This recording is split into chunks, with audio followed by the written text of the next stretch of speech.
아침 묵상에 오신 여러분들을 환영하고 축복합니다. 하나님께서 오늘도 새로운 날을 허락하셨는데요. 새로운 날에 걸맞는 새로운 은혜로 오늘 하루 우리 인생을 지킬 줄 믿습니다. 오늘은 하나님 마음의 뜻하신 바라는 제목을 가지고 예레미야 30장 12절부터 24절까지 말씀을 함께 살펴봤으면 좋겠습니다. 12절부터 15절까지 말씀 같이 한번 읽어볼까요? 여호와께서 이와 같이 말씀하시니라. 내 상처는 고칠 수 없고 내 부상은 중하도다. 내 송사를 처리할 재판관이 없고 내 상처에는 약도 없고 처방도 없도다. 너를 사랑하던 자가 다 너를 잊고 찾지 아니하니 이는 내 악행이 많고 내 죄가 많기 때문에 나는 내 원수가 당할 고난을 내가 받게 하며 잔인한 징계를 내렸도다. 너는 어찌하여 내 상처 때문에 부르짖느냐. 내 고통이 심하도다. 내 악행이 많고 내 죄가 허다함으로 내가 이 일을 너희에게 행하였느니라. 예. 하나님께서는 예레미야를 통해서 이스라엘 향해서 심판의 메시지를 전하게 됩니다. 그런데 특별히 오늘 본문에 보면 유다를, 그 당시에 이스라엘을 뭐에 비유하냐면 불치병에 걸린 환자의 비유를 해요. 그래서 마치 치료할 수 없는 병에 걸린 환자처럼 내 상처는 뭐예요? 고칠 수 없고 내 부상이 너무 중하다. 그래서 너의 상처에는 약도 없고 처방도 없다는 거예요. 그리고 심지어 사랑하는 사람도 다 떠나고 너를 도와줄 수 있는, 도움을 줄 수 있는 곳은 없다고 이야기를 합니다. 그만큼 심각한 병에 걸린 거죠. 그럼 왜 이런 심각한 병에 걸렸냐는 거예요. 뭐라고 이야기해요? 내 악행과 죄가 많기 때문이다. 그 당시 이스라엘은 정말 하나님의 은혜로 정말 하나님의 백성이 되었죠. 그런데 하나님을 떠나 온갖 죄악에 빠져서 지냈어요. 하나님 끊임없이 선지자를 보내서 회개의 메시지를 전합니다. 그런데 다 거부했어요. 받아들이지 않았어요. 그만큼 심각한 죄에 빠졌다는 거예요. 그 결과 뭐라는 거예요? 지금 내게 나의 심판이 임하게 된다는 거예요. 어제도 예를 들었지만 예를 들면 그런 거죠. 의사가 왔습니다. 치료를 합니다. 그런데 다리가 다 썩었어요. 그럼 어떻게 해야 돼요? 다리를 뭘 해야 돼요?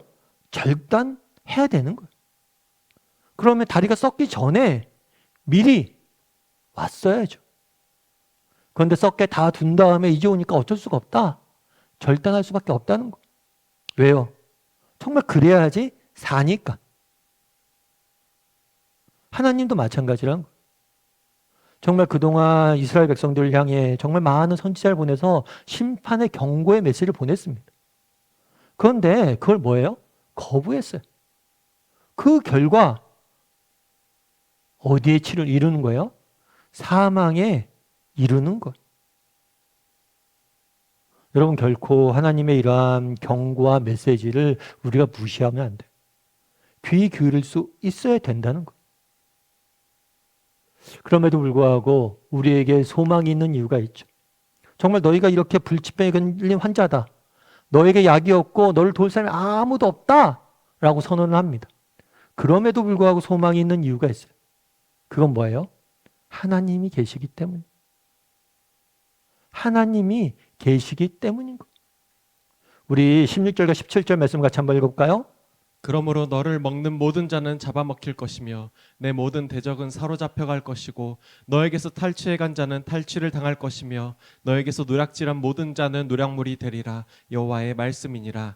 그들이 쫓겨난 자라 하매 시온을 찾는 자가 없은즉 내가 너의 상처로부터 새 살이 돋아나게 하여 너를 고쳐주리라. 내가 뭐라고요? 너의 상처로부터 새 살이 돋아나게 하여 너를 고쳐줄 것이다. 그래서 정말 네가 그렇게 불치병에 걸린 심각한 문제에 안고 있는데 그 문제를 고쳐줄 분 누구밖에 없다는 거예요? 하나님밖에 없다는 거예요. 그리고 하나님이 고칠 거라는 거예요. 우리도 마찬가지예요. 여러분 우리도 정말 하나님, 우리 인생의 유일한 대안은 하나님 한 분밖에 없습니다. 어떤 상황, 어떤 순간에라도. 그 당시에 그런 거잖아요. 이스라엘 백성들이 범죄했습니다. 그래서 하나님에게 심판을 지금 받는 거예요. 그럼에도 불구하고 내가 하나님의 곁에 심판을 받더라도 누구예요? 우리의 소망은 누구밖에 없어요? 하나님밖에 없다는 거예요. 하나님 앞에 우리 문제를 가져가야 된다는 거예요. 대표적인 예가 있죠. 다윗이에요. 다윗이 생애 마지막 순간에 하나님 앞에 범죄합니다. 하나님께서 얘기해요. 야, 다윗아, 그럼 너 이런 잘못을 범했는데 내가 너를 버려야겠다. 어떤 벌을 받을래? 그래서 다윗이 뭐라고 이야기합니까? 제가 사람의 손에 저를 맡기지 마십시오. 하나님이 직접 저를 벌해 주십시오. 왜냐하면 하나님은 우리를 벌하시지만 그럼에도 불구하고 우리를 사랑한다는 걸 안다는 거예요.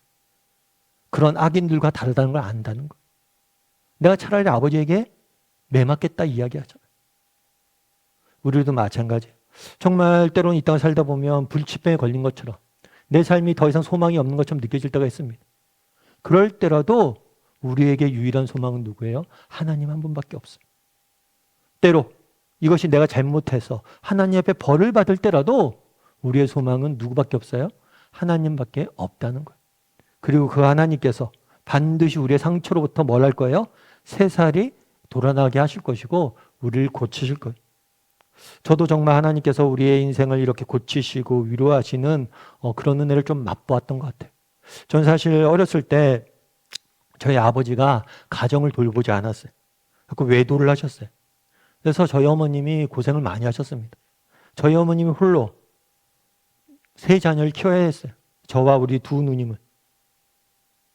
그래서 거의 그렇게 외롭게 힘들게 고난 속에서 어려움 속에서 지내야만 했죠. 여자 혼자 그 가정을 돌보는 게 쉽겠습니까? 쉽지 않아요. 저희도 쉽지 않았어요.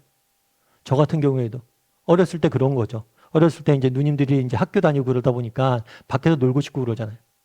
그럼 동생을 저 혼자 엄마가 이제 저를 보라고 누나들한테 맡긴 거죠. 근데 어린 나이에 뭐 아이를 돌볼 수 있습니까? 그래서 저를 이제 방에 넣어놓고 밖에서 문 잠궈 놓고 놀고 오고 그랬다고 그러더라고요. 저는 혼자 하루 종일 갇혀 있었던 거죠, 방에. 정말 어린 그런 시절을 많이 보냈어요. 그런데 그때는 참 이해할 수 없었어요. 왜 하나님께서 우리 가정에 이렇게. 그런데 저는 제 인생을 살면서 하나님께서 그 어렸을 때 그런 상처들을 다 치유해 주셨다고 믿어요. 왜냐하면 너무 좋은 어른들을 많이 만났어요. 제가 처음 교회 갔을 때 강남교회 갔는데 거기에서 송태우 목사님 만났고 또 사랑의 교회에서 사역자로서 사역할 때 옥하는 목사님 만났고 지금도 이찬수 목사님이나 김효 목사님이나 여러 좋은 목사님들을 많이 만나서 저를 위로해 주신 하나님의 은혜를 맛보고 있어요. 오늘 보면 뭐라고 얘기합니까? 내가 너의 상처로부터 새살을 돋아나게 할 것이다. 너를 고칠 것이다. 여러분, 하나님이 고치지 못할 상처는 없습니다. 정말 비록 우리가 잘못해서 비록 우리가 내 인생을 다 망쳐버리고 하나님을 떠나 있는 순간이라 할지라도 우리를 치유하고 회복하실 분은 누구밖에 없어요? 하나님밖에 없어요. 그리고 하나님 앞에 돌아간다면 모든 것을 고쳐주실 거예요. 우리도 마찬가지. 하나님 앞에 돌아가야 돼. 다르게 말하면 여러분 상처가 있습니까? 아픔이 있습니까? 정말 지금의 고통이 있습니까? 정말 하나님 앞에 가져가세요. 그럼 하나님 고치실 거예요. 왜요? 불치병 같은 너희도 내가 고칠 것이다. 하나님이 고치지 못할 사람들은 없습니다. 영적으로나 육적으로나 모든 면에서. 그래서 정말 우리가 이 땅을 살다 보면 여러 가지 인생의 상처와 아픔들이 안고 살아가잖아요. 그것들 하나님 앞에 가져갔으면 좋겠어요. 하나님, 제가 이렇게 아픕니다. 제가 이렇게 힘듭니다. 그랬을 때 하나님께서 반드시 여러분들을 고치실 거예요. 그런 믿음을 가지고 하루하루 살아가는 저나 여러분이 되기를 주님의 이름으로 소원합니다.